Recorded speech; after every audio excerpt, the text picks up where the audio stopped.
RAM, इस word के बारे में तो आपने ज़रूर सुना होगा ना? सुना तो ज़रूर होगा। झूठ मत बोलो भाई, सुना तो ज़रूर होगा। 2 जीबी, 4 जीबी, 6 जीबी, 8 जीबी या फिर बोले तो 16 जीबी। लेकिन आपने ज़रूर सुना तो होगा। अगर आप कभी फ़ोन लेने गए हैं या फिर कोई नया कंप्यूटर लेने गए हैं, तो आपको अपने फ्रेंड ने या फिर उस दुकानदार ने ज़रूर बताया होगा कि भैया जी आप इतने जीबी का रैम लो, जिससे आप ना अपना डिवाइस को बहुत ही फास्ट यूज़ कर पाएँगे। लेकिन क्या आपने सोचा है कि एक्चुअल में आपको रैम की कितनी ज़रूरत है? और आपको ज़रूरत ना होते भी ज़्यादा रैम वाला फ़ोन या फिर कंप्यूटर को चिपकाया जाता है। आप वीडियो में बने रहिए लास्ट तक। आज हम लोग इसी के बारे में बात करने वाले कि आखिर रैम का काम क्या होता है और रैम आपको एक्चुअल में कितने की ज़रूरत है। देखो भैया, बात ऐसा है ना, ये जो रैम है ये एक शॉर्ट फॉर्म है। इसका जो फुल फॉर्म होता है, इसका फुल फॉर्म होता है रैंडम एक्सेस मेमोरी। आपको तो नाम सुन के कुछ तो समझ में आ गया होगा कि ऐसा मेमोरी है जिसमें कोई भी डेटा को रैंडमली एक्सेस किया जाता है, ठीक है।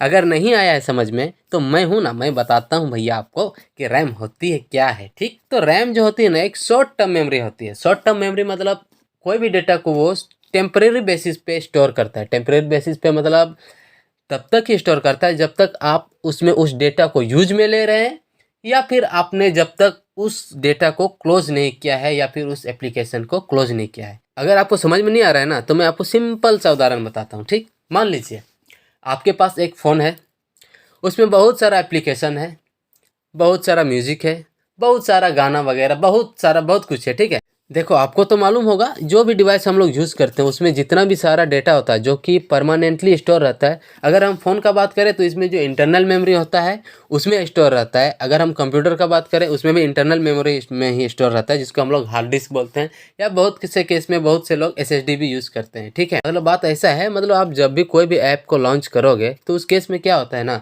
उस ऐप का जो डेटा है वो वहाँ से उठ कर रैम में आ जाता है। रैम में लोड होने के बाद आपको स्क्रीन पर आउटपुट देता है, ठीक है। उसके बाद मान लीजिए आप दूसरे ऐप को खोल रहे हैं, उसको होम बटन दबा के आपने होम किया, बंद नहीं किया है, आपने होम किया, दूसरा ऐप खुल जाता है। उसके बाद ऐसे ही करते करते मान लीजिए आप 3 या 4 ऐप खोल चुके हैं, ठीक है। तो उस केस में क्या होता है ना, उसका जो जितना भी डेटा होता है वो आपके रैम में स्टोर रहता है जब तक आप खुद से बंद नहीं करोगे। उसके बाद दोबारा उनमें से किसी भी ऐप को आप खोलोगे तो तुरंत आपके स्क्रीन में दिख जाएगा, मतलब तुरंत आपको रिस्पॉन्स करेगा।